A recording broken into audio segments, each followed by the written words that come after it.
A few notable milestones reached in this game. Rob Andrew, playing his 47th international, became the most capped fly half in history, beating Jack Kyle's record. Wade Dooley playing his 50th, and two scoring records beckoning for John Webb. Simon Hodgkinson's 60 points in a championship season, and Dusty Hare's international points record of 240, both within his sights. Wales, for the first time in 72 internationals, had picked the same 15 for 3 consecutive games. But an injury to Emyr Lewis meant a late change in the back row, Martin Morris replacing him. 5 survivors from last year's match in Cardiff: Ian Evans, the captain, Scott Gibbs, Neil Jenkins, Robert Jones and Gareth Llewellyn. Commentators for the British Gas Challenge, Eddie Butler and Nigel Starmer-Smith. Well, it could well be his last international. Certainly, assuredly, it is for Rory Underwood. And if ever there were a man to spark excitement in a watching rugby crowd, it has surely been this flying officer of the RAF. The most capped of all English players, 55 internationals notched up today, leading try scorer for England with 35. Will he go out in an appropriate fashion? Referee Ray Megson in charge of his 3rd England v Wales clash.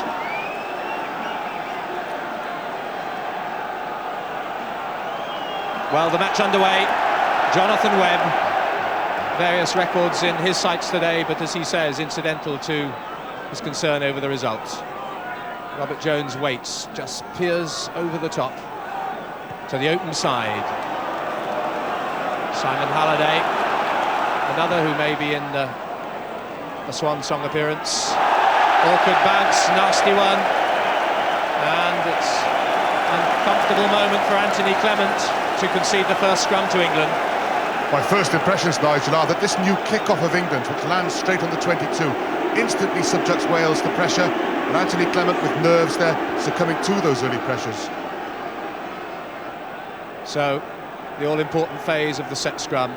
Inside Wales 22, Dewi Morris, under pressure from Robert Jones. Rob Andrew. It's quite useful because Clement had come up far. It's an awkward bounce. Carling's there, he's got it! A dream start for England, a nightmare for Wales.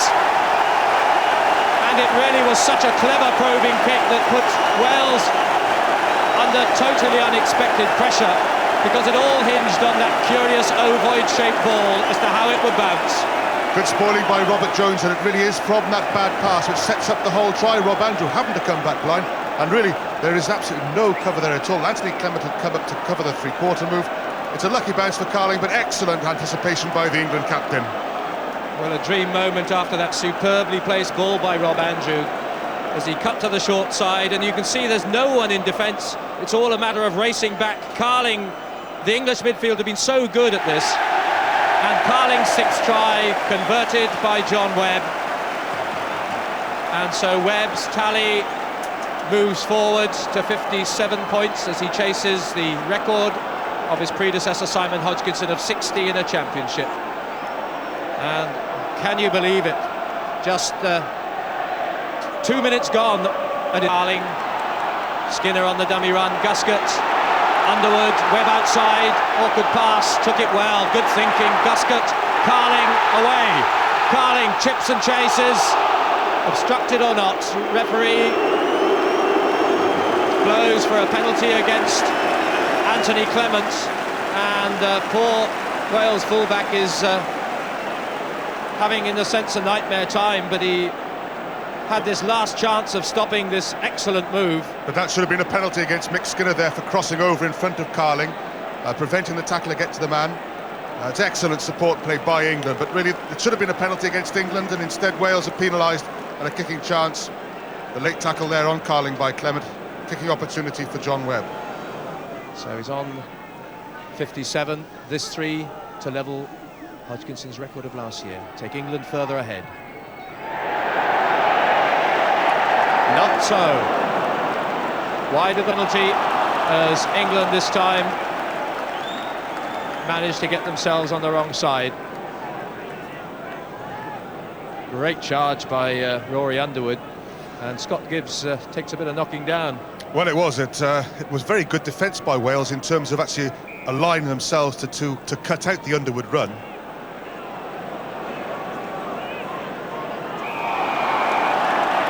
foot up this time. And what will England do as Act 2? No hesitation.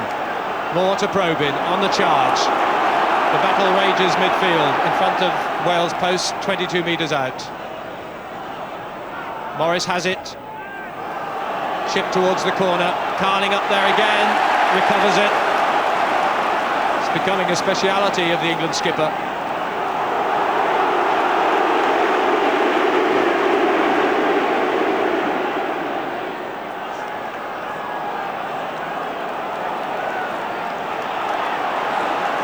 Webster rescuing possession for Wales, and all a bit messy, but it's an England put in, or indeed a full penalty given. Yeah, Webster tackled there and playing the ball on the floor, trying to get straight back to his feet, but he was held by an Englishman. He must release the ball then.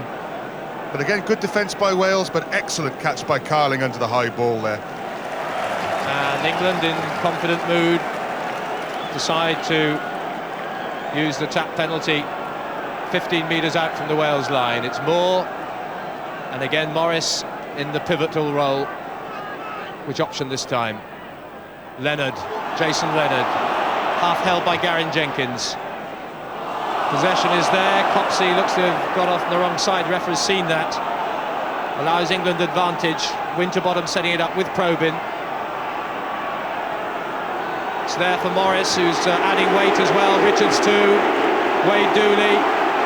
Winterbottom's there, just short of the line. It went to Skinner, I think. The try is given, and I think it's Skinner at the bottom. There's that shock of hair, unmistakably. Try to England, and great advantage played by referee Megson. Great forward support and sheer brute strength. England 10-0, 22 minutes played. Skinner with his third England try. Very slow in the making, but even though Wales try to take out individual men, the ball is well shielded by the remaining England forwards, and Mick Skinner last there over the try line. So it's Webb to get within a point of Hodgkinson's record now. It's curling, but it's through the uprights, and England are 12-0 to the good. And we've played 23 minutes, first half. Andrew, Carling, Webb in the line. He's floated up in that way a few times this season to great effect. Then the link was Winterbottom. Now it's Halliday from Carling. Rob Andrew, collared by Mike Hall, 5 metres out, still in play. And England threatened again. Woods hoping to make it a try per championship game. Feeds it to Andrew, Guscott. Underwood on the scissors. Webb. There's an excellent tackle by Clement on his opposite number. England, though, still threatened. 6 metres out. Penalty is awarded as Wales scramble in desperation and get on the wrong side. To work in a two-man overlap from a set-piece move is very skillful play by the three-quarters. If Webb could just have got his pass away now, he had Underwood absolutely clear outside him. Good defence by Wales, but England looking very menacing now. So Webb for a new point-scoring record.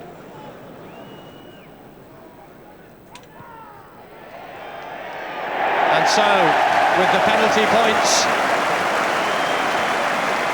Webb's 2 conversions and a penalty put him as the highest point scorer in the Five Nations Championship of all time, beating Dusty Hare's record of 240. Webb goes up to 241. Guscott back inside to Carling. Anyone in support? On his feet, legitimate. Available to England's forwards if they're there. Morris, Rory Underwood, Jerry Guscott. The chip and chase under the post. Who's there first? Ian Evans. The strength of Carling, I thought, was so much in evidence then. Great break by Carling. Magnificent defence by Scott Gibbs too. That's the best passage of play in the second half. Great play from both sides. Skinner trying to drop it down to his front row. It's through someone's legs. Richards. England drive on. Still possession there. Wales hold them up on the line. It falls to Richards, wheeling off, trying to get the downward pressure, but held up. A bit of a driving maul was always on there for England. They scored one try in the first half. Excellent defence though by Wales. I mean, they managed to stay with the turning ball then. England didn't quite manage to get enough shots in between themselves and the ball. Again, England's put in. This time open, but loosely so. Beats Andrew, beats Carling. Guscott, the little chip. It's Underwood all the way. It's Underwood, but couldn't control it. He had the race won. He couldn't get the touchdown. And Rory denied that magical moment for him in his last international that the crowd were hoping for here. Yes, Underwood against Ian Evans, genuine pace at work, and Ian Evans did very well there to get a hand in the way. The ball there in England possession, and referee allows advantage to be played. The player offside, and this is Dean Richards again. England desperate, I think, to spin one out to Underwood and let him round it off. Guscott to Webb, to Underwood. Underwood shimmers on the inside, goes for the outside. Crowd roar in expectancy. But Mike Rare did enough to deny him. Takes him on the inside, then the outside. Underwood, 1 against 2, sees the first 2 off, and then here comes the last here. That's a good cover tackle because he not only took his man out, but he stopped him getting a good pass away as well. And Rare back into position as England win possession again. Rob Andrew sees a gap. Inside is Dooley. Can he round his career off? He's there! Wade Dooley, cap 50, and the try for the forwards. And how popularly will that be received? He led the team on the field to mark his 50th game, and he'll be leaving it having marked England's and his second Grand Slam with a try. He stands tall. It opens up for Rob Andrew here, and it's a despairing tackle by Stuart Davis, but then the big man, so hard to knock over. That's great strength. It really is a giant of English rugby. And at the same moment, Will Carling heads for the dressing room, certain of his great captaincy triumph of 2 Grand Slams. Webb slots the conversion points, and Nigel Heslop takes over from England's captain. 3 and a bit minutes. Rob Andrew, Simon Halliday back in the centre. Guscott loses it in the tackle of Scott Gibbs. Richard Webster. Wales, of course, without the outstanding Emile Lewis, which was a cruel blow to their cause, brave though Martin Morris's effort has been. Penalty to Wales, still looking for their first points. And their option to tap the penalty is warmly greeted. Jenkins with the supporting wedge. Stuart Davies on the straight run, inside the England 22. Mike Griffiths lays it back. Jenkins again. Stevens, Gibbs, Raya, Ian Evans, back inside, foot in touch, already given. Cruel for Neil Jenkins. The touch judge's flag was raised as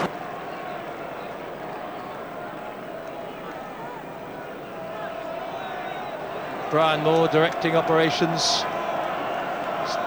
Straight through. They're trying to set up Rory, I'm convinced of that, but Halliday is half through, just short of the line. Can England's forwards set up second phase from this?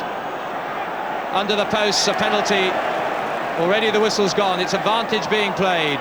Peter Winterbottom, Jonathan Webb, great tackle. Andrew, Winterbottom, still trying to keep it alive. The penalty, though, still stands, and this will be perhaps the final flourish of the game. The cry is for Rory. A little bit of nonsense over there, but of no import. The crowd baying for the ball to find Rory Underwood. And Rob Andrew will not have made the world's most popular decision. I think it's entirely the right decision, though, that there had been that little squabble, which meant that Wales were just face-to-face against their opposite men. And Jonathan Webb duly adds the points and extends England's score to 24-0 with the final kick of the game. And the double Grand Slam achievement belongs to Will Carling and his England side. And for Wade Dooley, what could be a grand farewell. For Rory Underwood, who took part in all those games, it certainly is the fairy tale ending. And England's achievement that rolls back the history books to 1923-24. And England here, perhaps not in the fluent style they'd hoped for, but nevertheless, what an achievement to go through without a point against them in the grand finale. Dean Richards, one of this pack of England heroes, Dewi Morris and Martin Bayfield, and saluted by the crowd. 65,000 here came to witness a triumph, and they saw it. And Swing Low, Sweet Chariot, the congratulations courteously extended by the Welsh players as Dooley waits, and Brian Moore, coxswain of the team. A return to the scene of a famous triumph of 2 seasons' duration as the crowd demand their return, and they come to take their bow like the prima donna at the end of the opera. And that's a return of thanks from Carling's team to a crowd who cheered them to the echo. The glory is theirs, and what a try to go with it. Champagne as well. Jeff Probyn, Rob Andrew, Dean Richards, the Donkeys up front, Peter Winterbottom, England's key influence so long, and of course most capped forward of all time. There's the scene that tells the story that once again it's Grand Slam Carling and Grand Slam England.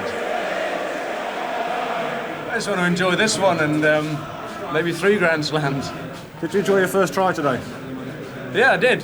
Very much so. It was another absolute classic, you know, rather like the one in France, you know, flowing rugby, but very enjoyable. Bit of a fairy tale ending, really. So like 50 caps here at home in front of a home crowd, and to score a try as well. I've Rob to thank for that try. I think if he'd have carried on, he'd probably been over himself, but he just slipped it to me, and I must have had all of 25 yards to run to score the try. It's quite an amazing scene, you know. The support has been brilliant, and I hope I can get a picture of that, because that was brilliant. There's 2 records for you.